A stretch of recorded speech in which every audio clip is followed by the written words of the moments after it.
A few other things to mention in terms of just sort of housekeeping. One thing is, well, in terms of the way we're going to do this, we've got a set of questions for the mayoral candidates and a separate set of questions for the school board candidates. So we're going to go through first the mayoral candidates, and they'll each take turns at answering each of the questions. Let's see. I should mention this is not a debate, but a forum. And I should also mention that what we're doing here tonight is basically asking them questions that we've already given to them. There's no surprises here. We sent the questions out over 2 weeks ago with the intention that the candidates could speak from their already present knowledge of these issues, but also have the opportunity to research the issues if they chose to have more information about them. Can I ask, can you all hear? Is this loud enough?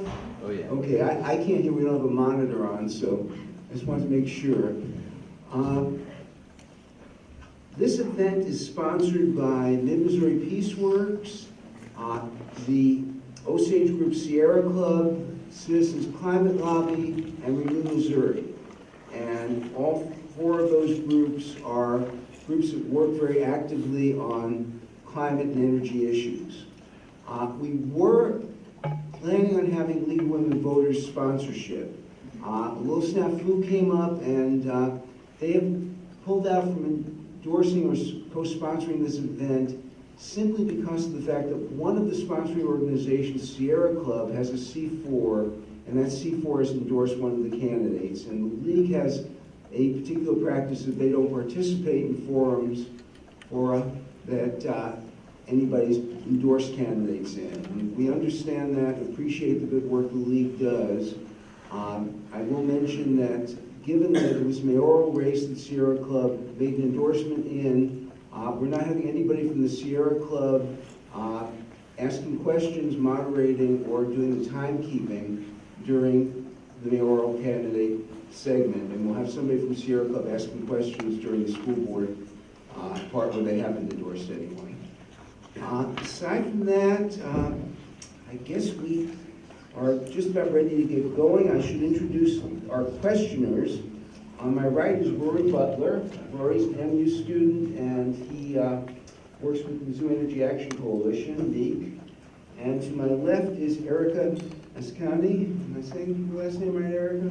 And she is a volunteer with Peaceworks, and they're going to be asking the questions. And I think the other 2 people up here go without introductions, really. We have our incumbent mayor, Brian Therese, to my right. Thanks, Mark. And longtime leader in our community, Chris Kelly, to my left. So I'm glad that you're all here, and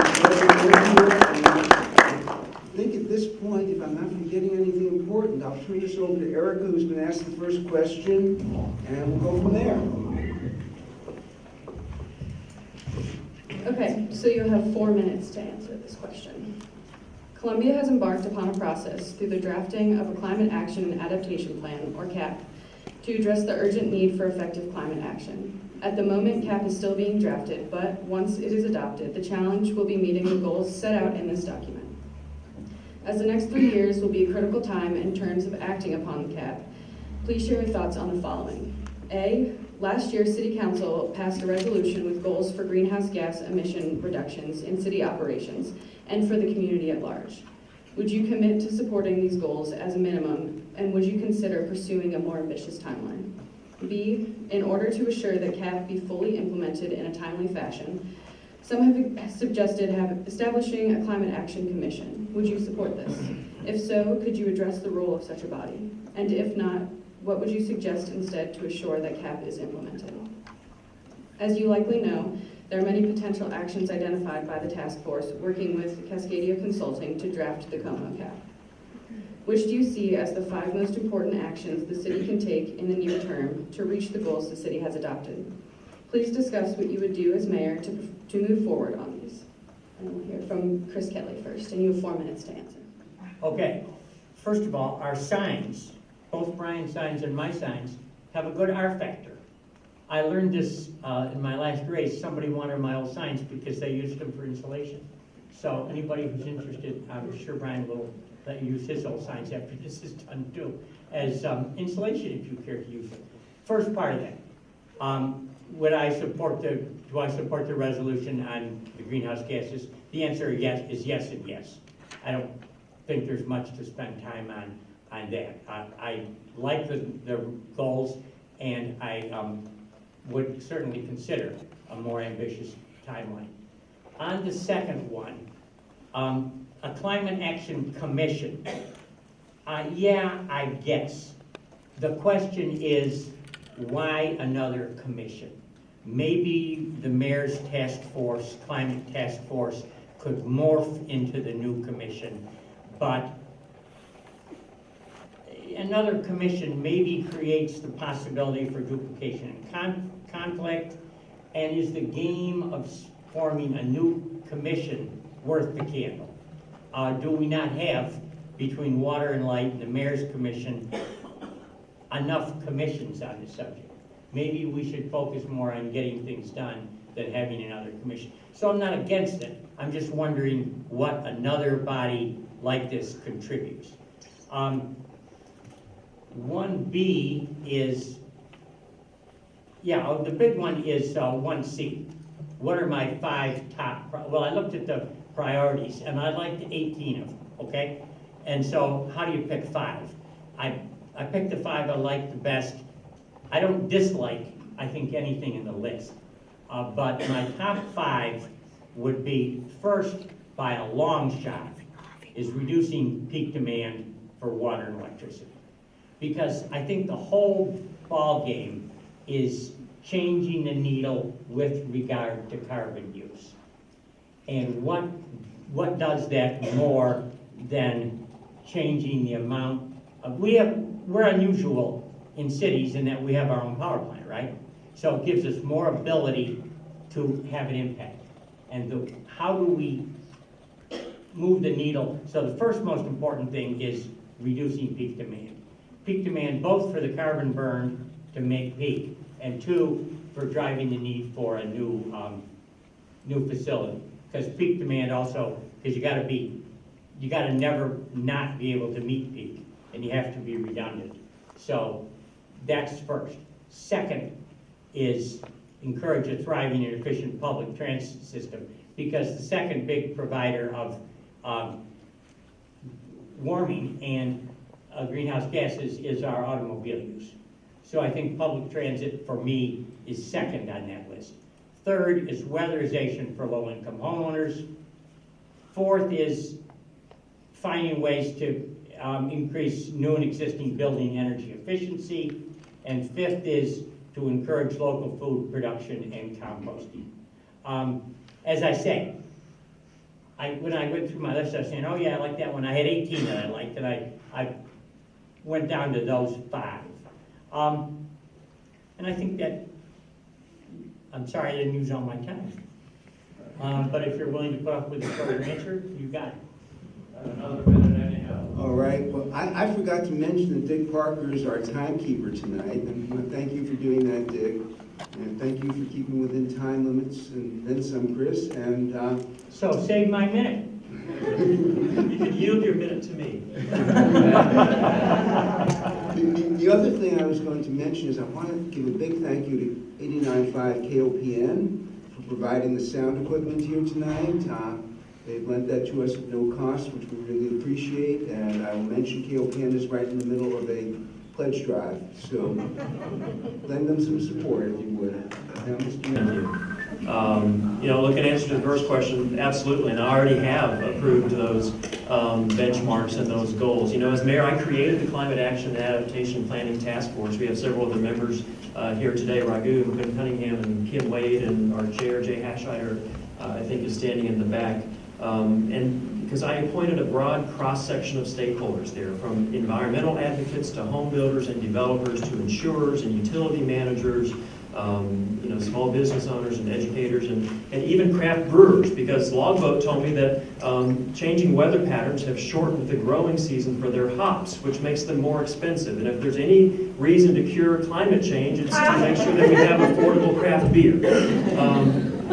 I support the benchmarks of this broad cross-section of not just this committee, but our community. We had over 1,000 comments on the city's online portal providing input to our climate action plan. We had over 300 people, just like you, that attended our first climate action town hall in the city lobby.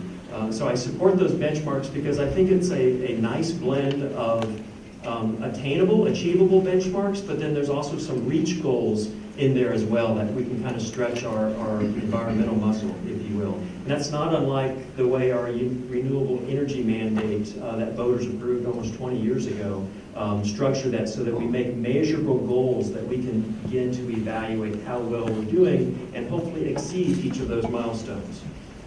Look, I think climate action is probably one of the greatest challenges of our generation.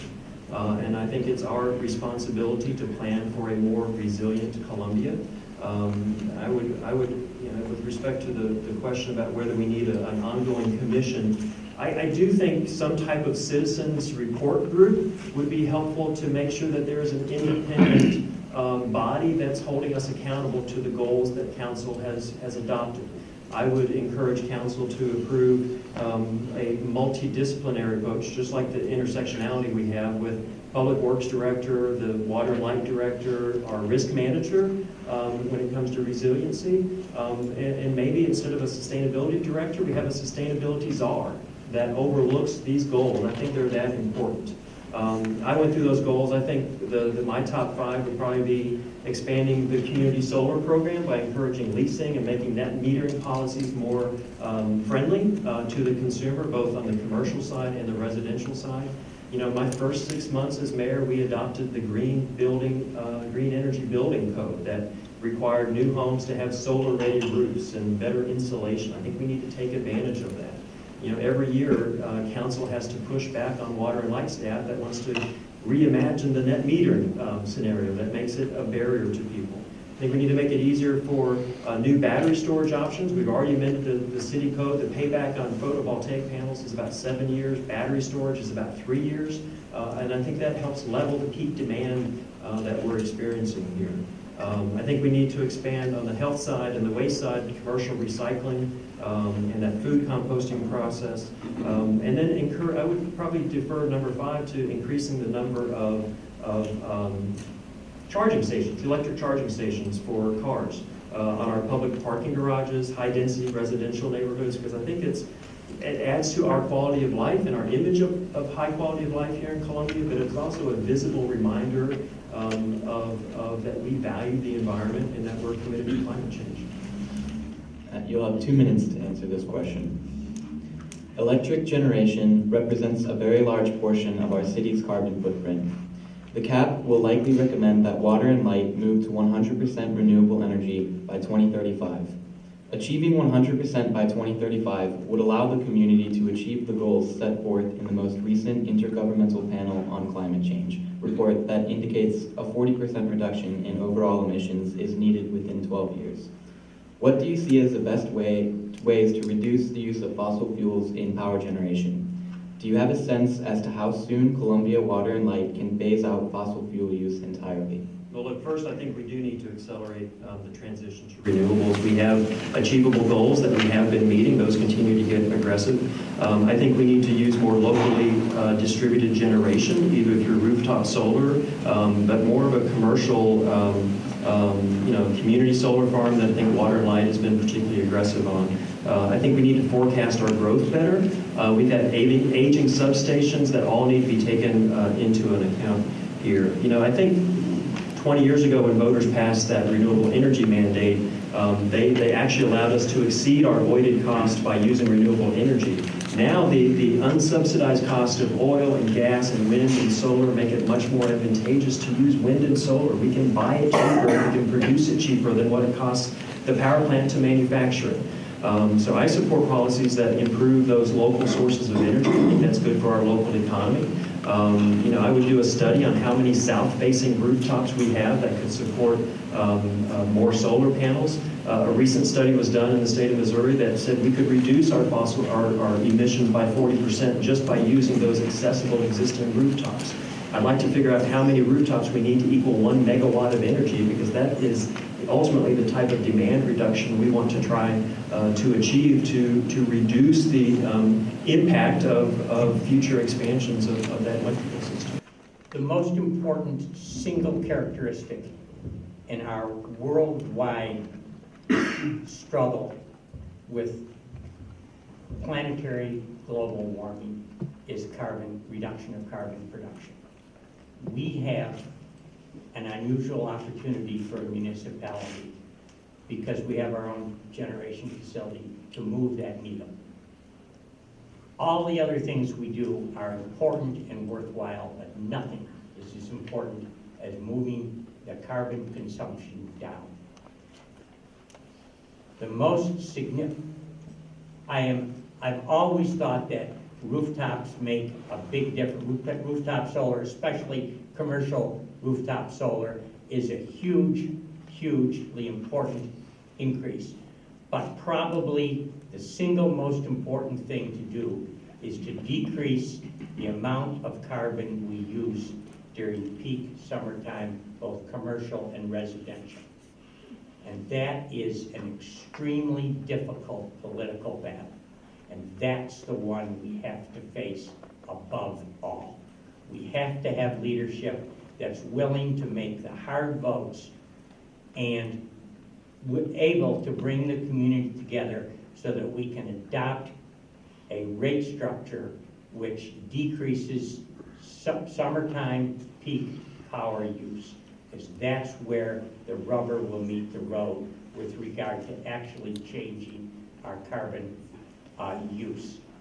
Lots of other things are important, but in my mind, facing up to and committing to taking that battle to our fellow citizens and communicating in a way that will bring people together to where we can set out a common goal and we can get the community to adopt it so that we can decrease that use is far and away the most important thing. Okay, so you have 3 minutes to answer this question. In recent debates regarding how school children are transported to school, a lot has been mentioned about budgets and safety, but very little discussion has included climate effects. Likewise, there has been much discussion regarding Columbia Transit in general, dealing with routes, ridership costs, and revenues, but little attention has been paid to the high carbon footprint per passenger mile that comes with operating a fleet of large fossil fuel burning buses that are often transporting very few passengers. In this regard, do you see the potential for collaboration between Columbia Transit and the Columbia Public Schools to reduce greenhouse gas emissions? And if so, what sort of collaboration effort would you support? Many have suggested that Columbia Transit operate more electric buses that would reduce fuel consumption and greenhouse gas emissions. Would you support this? And lastly, what more broadly is your vision for Columbia Transit? How might it best serve the community's transportation needs while helping us reduce greenhouse gas emissions? And you have 3 minutes to answer this question. It's an intergovernmental fact that part of the reason that we have the big buses with few people is because some of them come as a result of federal support. And they say, we use the big buses because we have the big buses. And we probably have more big buses because they're the kind that we could get with the federal money. Should we be using smaller buses? In many cases, yes. Should we be using electric buses? Yes. One of the reasons is because you can generate the storage capacity in the batteries in off-peak times when electricity is significantly less expensive and less carbon dependent. There's huge potential for cooperation between the Columbia School District and the City of Columbia to transport kids. Most of the kids in the world who go to school do so with municipal transit. We definitely should do that. I've been very critical of Mayor Treese because he lobbied against just such a plan. His client is the Teamsters. The Teamsters, or was the Teamsters. The Teamsters represent school bus drivers. He lobbied against the plan that the Chamber of Commerce and the city and the school district were working on to make precisely that happen. And along with this lobbying problem that faces the City of Columbia, there is now a multi-year, multi-state federal investigation underway of Brian's longtime lobbying client, Preferred Family Health Care. Now, there have been 16 convictions and indictments for Medicaid fraud, for bribery, and for other federal charges. And the most relevant of those charges to us is that the CEO of Preferred Family Health Care pled guilty to making illegal payments directly to Brian's lobbying firm, Treese Phillips, of $914,000. That I believe to be a significant conflict of interest for the people of Columbia. The direct thing is we should have, the city and school district should be working together. We should be, fewer buses. It just makes sense. Fewer buses make sense. We should support it, not lobby against it. Chris, your hypocrisy is stunning. You voluntarily left the Missouri House of Representatives so that you could cash in to become a lobbyist for a monopoly utility within weeks after leaving office. And then you chaired this city's infrastructure task force and never disclosed to anybody in this room who took the time to attend those meetings that you were being paid by a utility. So you can reach back into all of our past clients if you want to. There's been no allegation of wrongdoing on my part. There's been no allegation of wrongdoing in this state, and you know that. You know, as an attorney and a judge and an officer of the court, you have a duty to tell the truth. And I think this is more about your integrity than it is mine. I had no city policy in place. At this point, it was just a conversation between Mike Trapp and Mike Mathis. There was no city position on this bill, okay? Now, I will say, if the school district wants to locate their new buildings in areas that are more walkable and buildable and bikeable, I think that is better than driving increased development where they locate their schools. Last year, I voted to approve $1.7 million in federal funds to purchase new electric buses.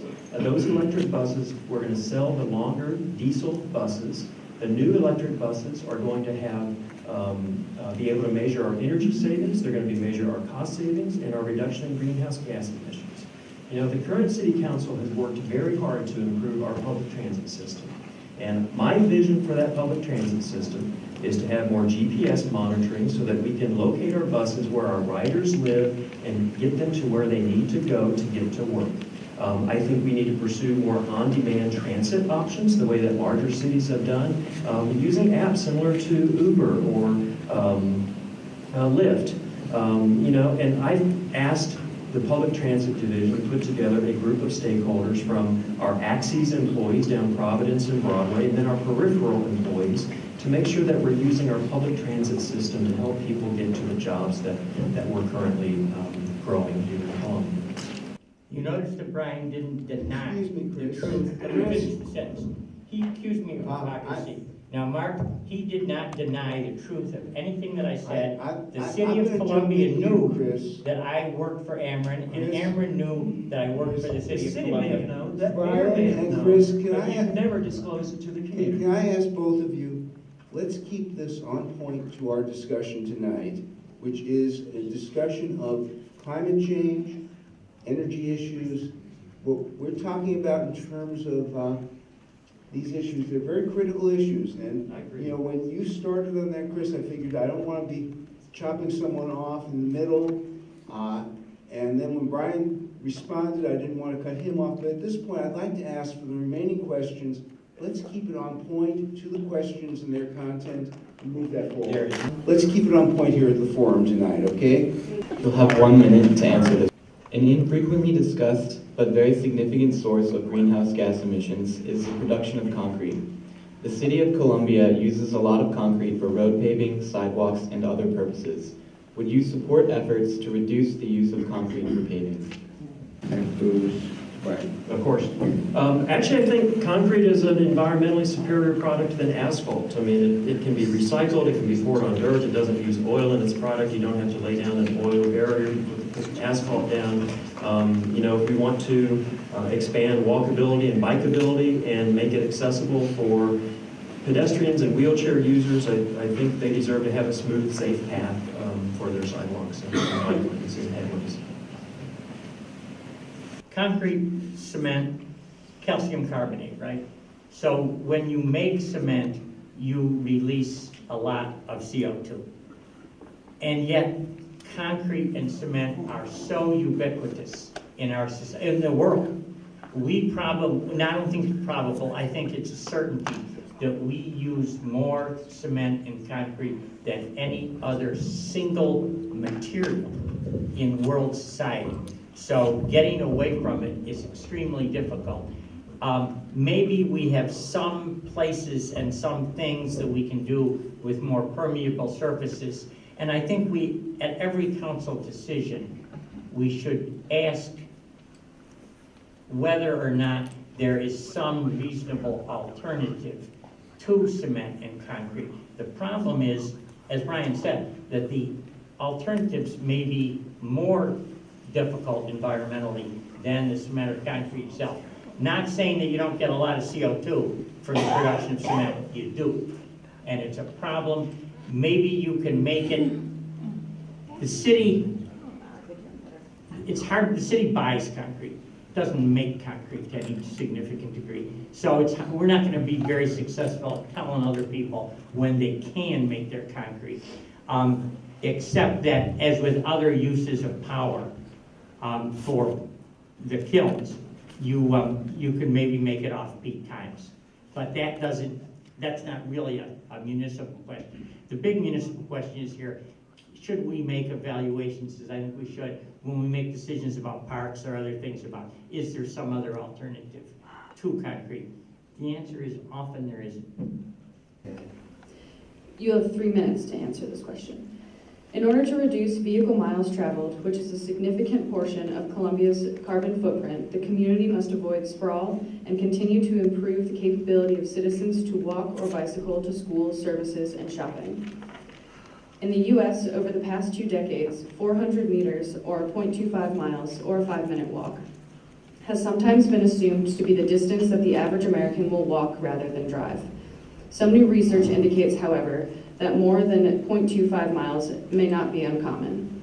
Will you support planning and zoning decisions to prevent sprawl and ensure the planning of locations for services, shopping, sidewalks, and trails for citizens to be able to walk or bicycle more often? How would you foresee the city moving forward to improve city design to support more walking and cycling? The trails in this town are significant and important. I live in the 6th Ward, so I would like to get the connector to Perry Phillips Park, where the lake is, to downtown. But that's kind of selfish on my part. When I ride my bike, I don't have that section that don't have any trail pull. My last campaigns, I was on my bike a lot. The city for many, many years has done a great job at bike lanes, at parks. We still have a ways to go. Clearly, Ian has been our guiding star on this one. He's been the driver of the discussion in the time that he's been on the council and before he was on the council. So I would be governed, not governed necessarily, but informed by Ian's perspective on this matter. It's really important both for physical health, for enjoyment, and for decreasing our carbon footprint again. Because automobile traffic is, well, automobile truck is the second biggest source in our community of our carbon footprint. So yes, we gotta increase the trails, we gotta increase the sidewalks, and we gotta engage in policies that will promote biking and walking. However, one of the big challenges we will face as a community is we cannot fight a 17-front environmental battle. And we're gonna have to pick, to some extent, the things we wanna go to the mat about. And the most important thing for me is moving the needle on the carbon footprint. So I don't know if I'm willing to have a big community-wide election battle over this issue until and unless we resolve peak electric use, which I believe is the single biggest issue. You know, in my first year, the city council passed the first major zoning reform to our outdated Euclidean zoning code for the first time in 40 years. The new unified development code that we adopted encourages infill development, it encourages neighborhood protections and buffer zones, and that type of multi-use that walkable communities envision. I've supported new developments that aspire to that new code. I've also opposed using the city's sewer annexation policy as a way to annex and grow our city limits to Midway. It wasn't fair to the city ratepayers who are paying for that. I also don't support building in the Perchie Creek floodplain. So I think there's a combination of planning and zoning policies here, but we have established the framework in the last 3 years to encourage the type of walkability and bikeable communities. We've also approved the last leg of what will be a 30-mile loop of a comprehensive trail system that provides the connectivity. This was one of the major assets and attributes that lured companies like IBM to come to Columbia.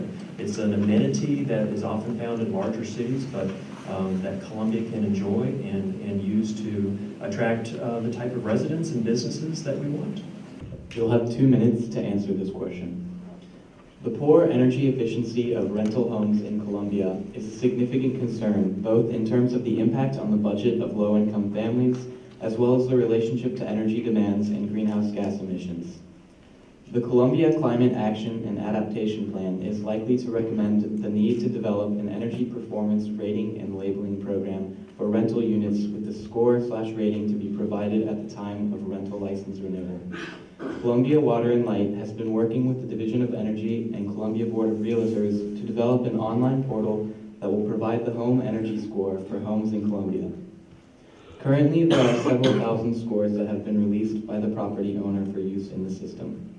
Would you support requiring rental units to determine an energy performance rating and making the information available through the proposed portal?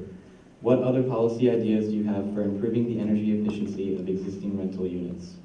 Well, consumers can already check the energy costs of their properties with their landlord's permission. And frankly, that should be part of our education process to make sure that people are looking at what is the true cost of renting this home when you add in summer and rental utility bills as an average. We offer budget billing. There's also incentive programs to help all property owners, whether they're owner occupied or not, to improve the energy efficiency of their home through increased attic insulation, etc. Our community land trust is doing a great job. We used photovoltaic panels on the last round of homes there to really make home ownership more affordable by reducing those energy costs.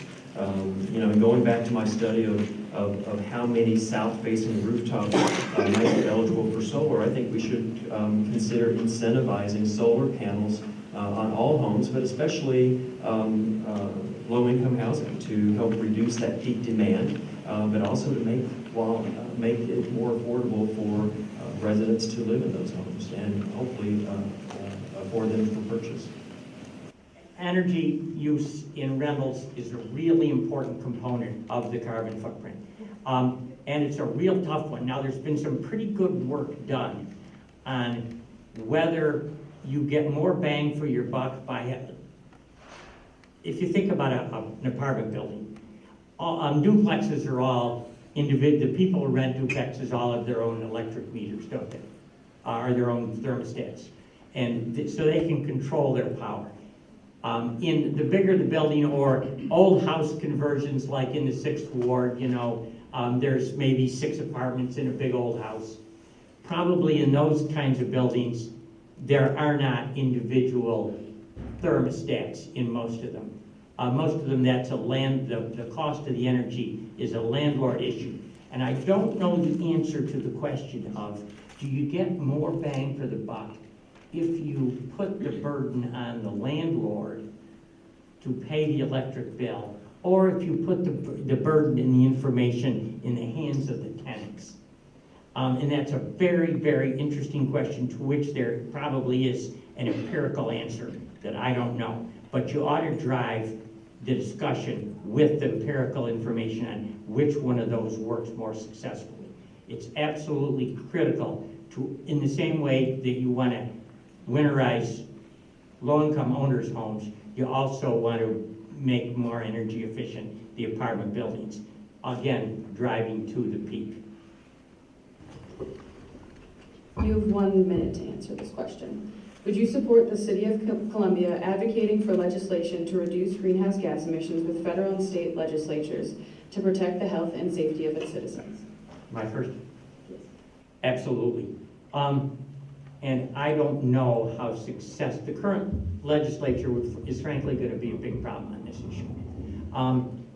But if you think about the issue, insofar as it's an economic issue, maybe you can drive it in that way. But they're not going to think about it in terms of the Sierra Club. They're going to think about it in terms of landlords and chambers of commerce. And so those are the terms, if you're going to be successful with the legislature, of putting it in. It's got to be an economic consideration rather than an ethical or global warming kind of an issue.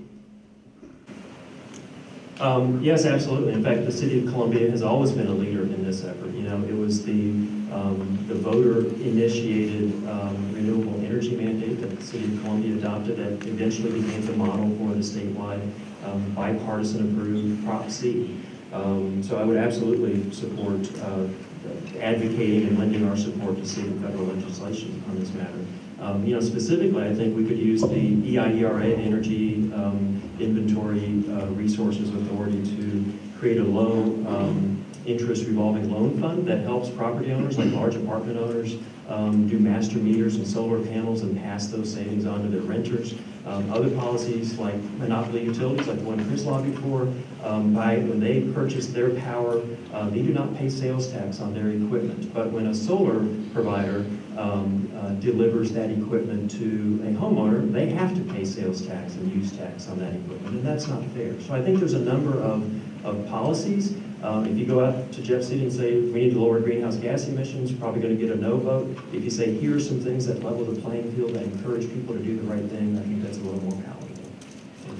All right, I want to thank both candidates. Appreciate that. I want to thank Rory and Erica for asking the question.